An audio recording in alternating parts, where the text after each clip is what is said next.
Thank you very much for that kind introduction, of which I did not understand a lot, I have to say, because my Spanish is not very good. And the title of my talk is displayed here, and this is as much Spanish as you will get from me during the talk.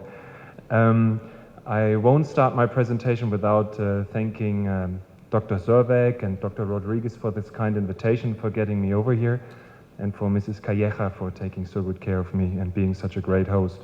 So talking about long-term results after gastric bypass and sleeve gastrectomy, I would like to start with personal disclosures. So I receive consultants' money from Ethicon and Medtronic, like every other bariatric surgeon probably, or many of you in this room. And my case mix disclosure is the following. The majority of the cases that we do operate in Switzerland are primary gastric bypass operation. Sleeve gastrectomy in my service is only 15%, and in a quarter of cases I do revisions. We don't do mini gastric bypasses, we don't do SADIs, and we don't do BPDDS. If you look at the numbers out there, and I'm sure you all have seen these numbers before, that the bariatric operations worldwide are increasing tremendously, but also that among these, the sleeve gastrectomy is in the meantime the most frequently performed operation worldwide, and has replaced the gastric bypass operation. That's different in Switzerland, and the country where I'm coming from. In Switzerland, still about 3/4 of all cases are gastric bypass procedures. Only 1/4 of the cases receive sleeve gastrectomy. And that's despite the fact that one of the biggest RCTs actually is coming from our country. And I will share some of these data during my talk.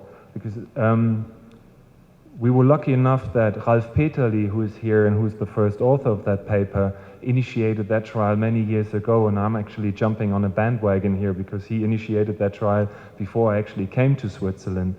And it's the so-called SMBOSS trial, and we were lucky enough to publish that in JAMA earlier last year.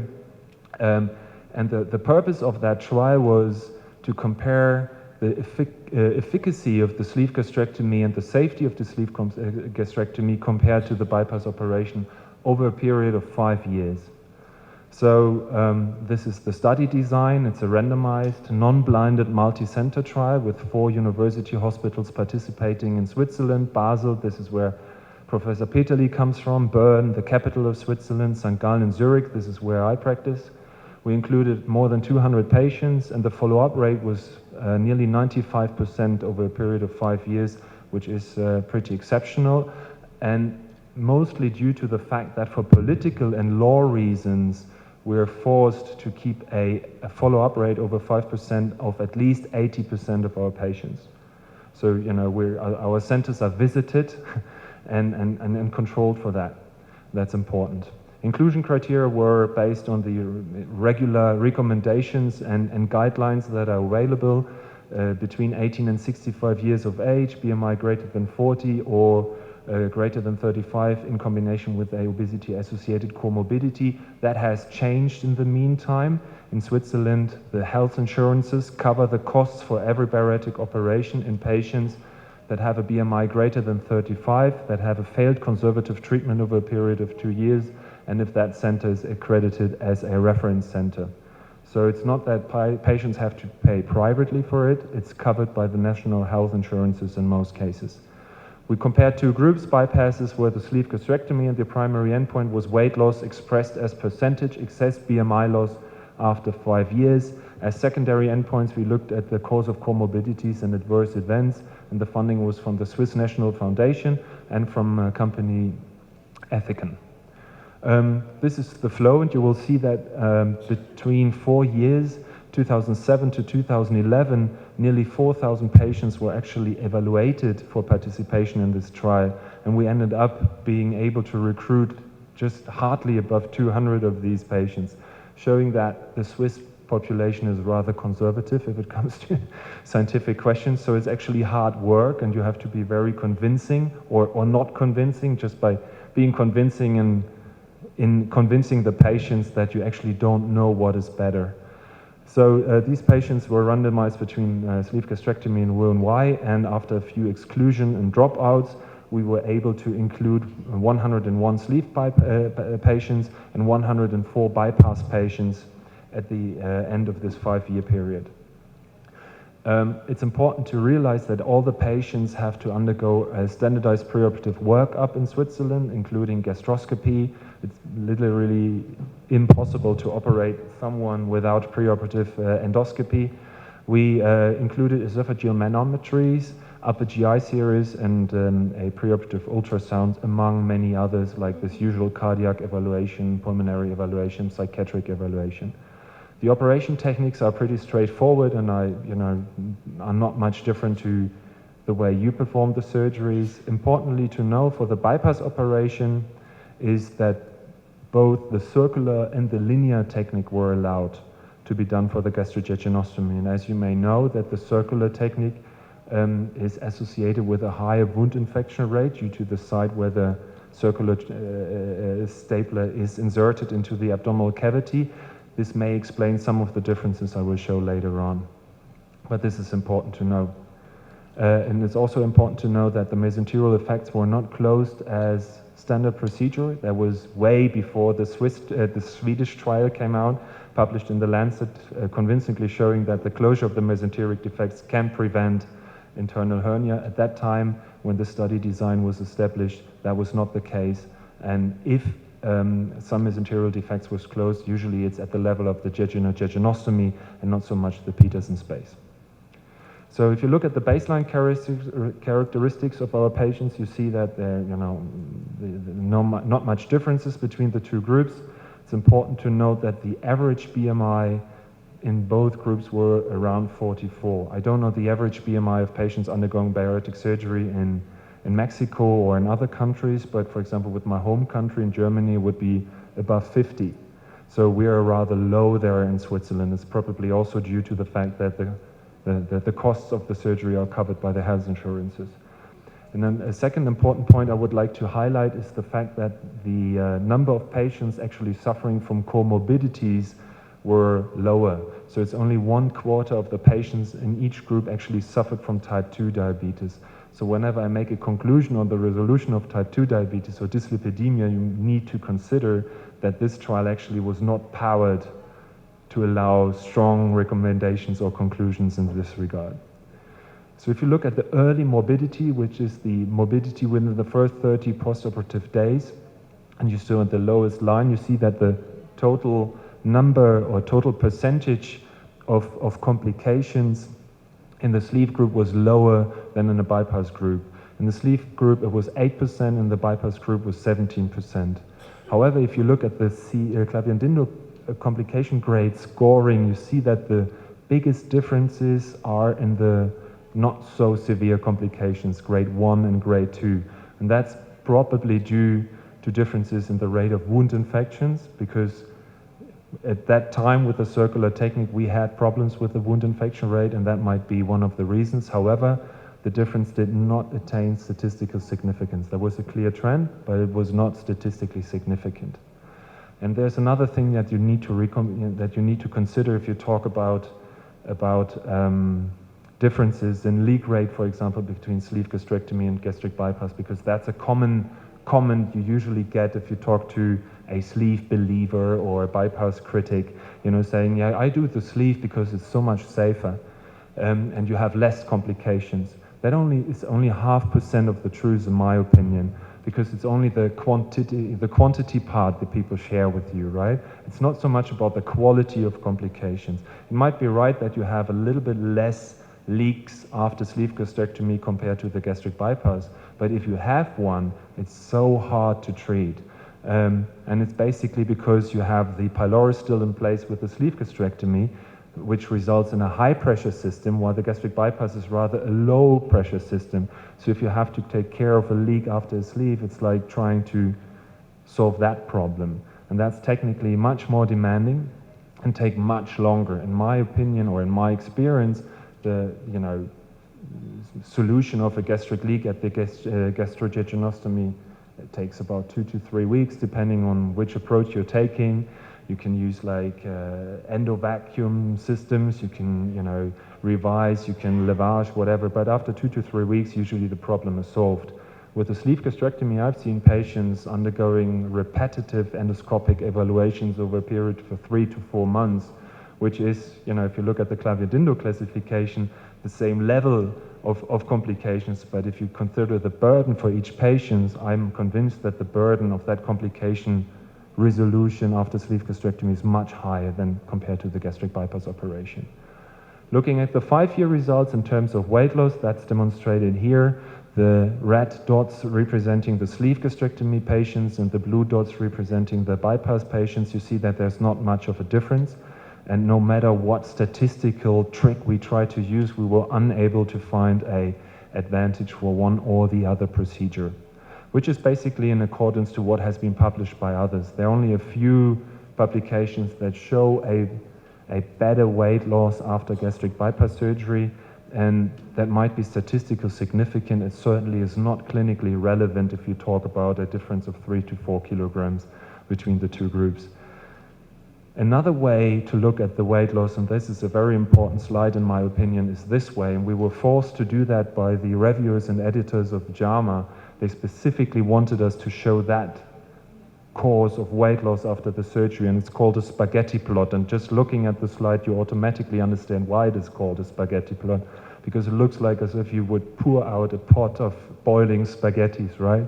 And what you see here is, ever since that paper came out, I use that in my outpatient clinic whenever I talk to a patient.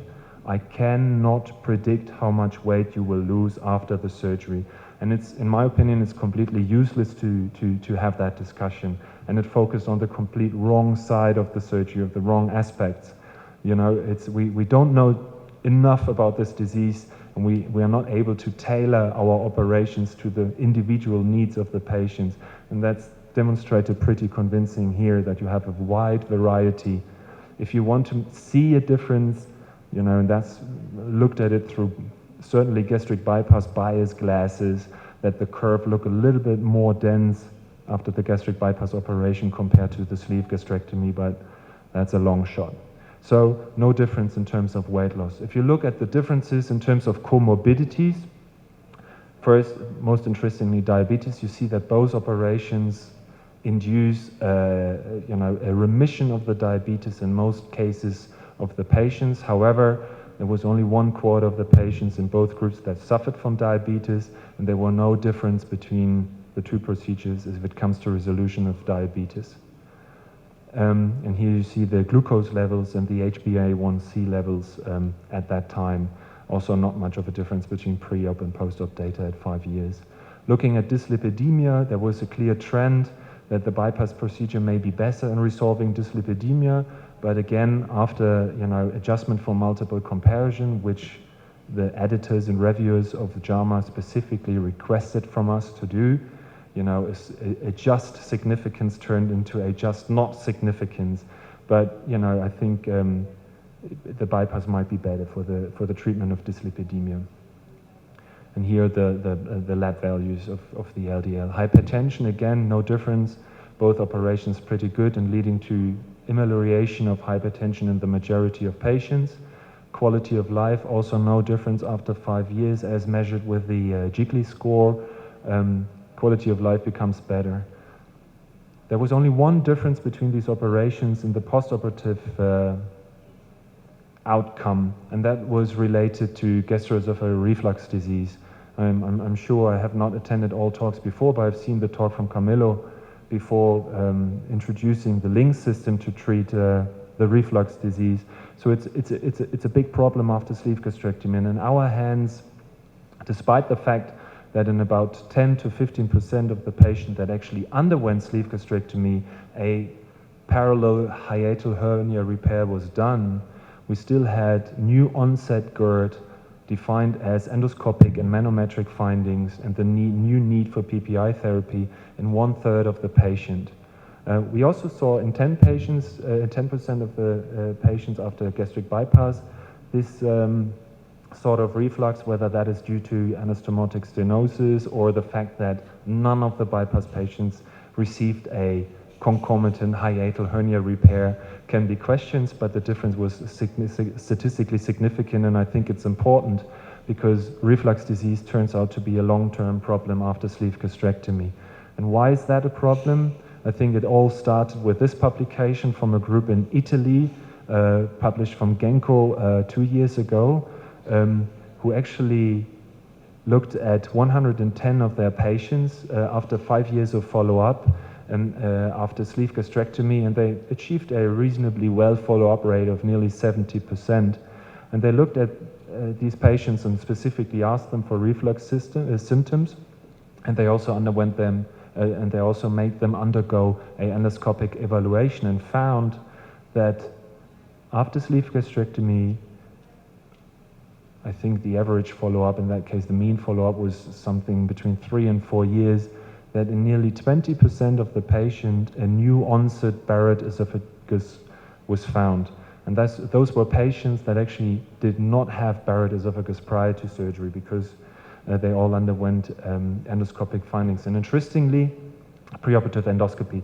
And interestingly, there was no correlation between the GERD presence, GERD symptoms, and those endoscopic findings. So it was not that the patient that complained about GERD symptoms had more Barrett. It was also those patients that actually seemed to have no problems after sleeve gastrectomy with GERD that actually also showed Barrett changes in their mucosa. So as a consequence, the authors, and I think they are fairly right, suggest a routine, careful endoscopic evaluation and a postoperative surveillance after sleeve gastrectomy, and they encourage to do that regardless of the presence and absence of GERD symptoms. And if you look at the literature, what has been published by others, this is an overview which I took from Gerhard Prager, a colleague from Austria and Europe, who looked at that. This is a summary of a few, let's say, retrospective trials with a, comparably long-term follow-up period between 8 and nearly 12 years. And if you look at the rate of reflux in these studies, it ranges between 24 or 20% up to nearly 60% of the patients that actually develop reflux after sleeve gastrectomy. And only one of these studies from Austria also looked at the presence of Barrett mucosa in these patients, and they found that in 14% of the patients. So it's a problem, and if you consider that although the risk is rather low, but it's present, I think it's somewhere between 0.1 and 0.3% of patients with Barrett per year to develop esophageal carcinoma, but that's something that warrants regular endoscopic evaluation. And there's this a huge amount of work, a tsunami of work actually, that's ahead of the gastroenterologists to control all these patients, because whether you do that annually or you do that every 2 years, well, you have to do that. And we are currently implementing that as standard postoperative care in Switzerland in our guidelines. If you look at the complications, I've shared the morbidity 30 days, within the first 30 days after the surgery. If you look at the complications after 5 years, you see that the distribution of complications did not really change between these two operations. Also after 5 years, you got more reoperations or interventions after the gastric bypass operation compared to the sleeve gastrectomy, but still that difference did not reach statistical significance. If you want to have an easy view on it, you might say that sleeve gastrectomy patients undergo a reoperation due to GERD or insufficient weight loss, while bypass patients undergo a revision mainly due to presence of internal hernia. But again, please keep in mind that in this study, not all of the patients received a closure of the mesenteric defects, which is a bias in the results. So if I come to the summary of the study, after 5 years, comparison of sleeve versus bypass with a high follow-up, I think the weight loss is not significantly different. It's not fair to prefer one of the two procedures if it comes to weight loss. Comorbidities, fairly similar, but if you want to see a difference, it's rather a little bit better for the gastric bypass, but again, that did not reach statistical significance. Dyslipidemia, also just a tendency towards a superiority of the bypass procedure. If it comes to GERD, bypass significantly better because less patients develop new onset reflux. Quality of life is similar, and the number of complications requiring reoperations or reintervention is 16% after sleeve gastrectomy compared to 22% after gastric bypass. And that also shows you that it's pretty useless to compare these operations just by looking at the complications within the first 30 days, because bariatric surgery cannot be judged for its initial safety, whether it's the first 4 weeks or the first 3 months. It's a really safe surgery with low complications rate and low mortality, but they need a lifelong follow-up, but because many of these problems develop in the time afterwards. Internal hernias don't come within the first 3 months. GERD does not develop within the first 3 months. You need lifelong follow-up. So what we currently do, or if you want to conclude something, I think this rapid switch from bypass to sleeve, as you've seen that in this worldwide distribution of operations being performed worldwide, cannot be justified by our data. They do not support a preference for sleeve gastrectomy, definitely not. And we're not even sure what happens to the weight loss if we look at longer follow-up data. In metabolic efficacy, they seem to be rather similar in terms of safety. I also think there's not one clear advantage of one procedure over the other. And this is how we currently do it in Switzerland or in Zurich. A good candidate for sleeve would be someone with a very high BMI, a patient who needs, after the surgery, still endoscopic access. For example, we've done now a few cases in parallel, sleeve gastrectomy with liver transplantation. You shouldn't do a gastric bypass in that case, because then you don't have endoscopic access to the bile duct anymore. So this is a clear case for a sleeve gastrectomy. Extensive previous surgery with expected adhesions, a giant hiatal hernia or incisional hernia, Crohn's disease. Some people don't do bypasses in patients that are professional drivers because they are afraid of dumping. And in older patients also, I think the risk for developing esophageal cancer can be regarded as less important the older the patient is. A good candidate for bypass would be someone with reflux, definitely, large hiatal hernias, esophageal motility disorders, type 2 diabetes and dyslipidemia. However, the patient selection is very important, and you should do that together with the patient, and the patient information is crucial. And this is why I end, and if there are any questions, I'm more than happy to answer them. And thank you very much for your for listening to me.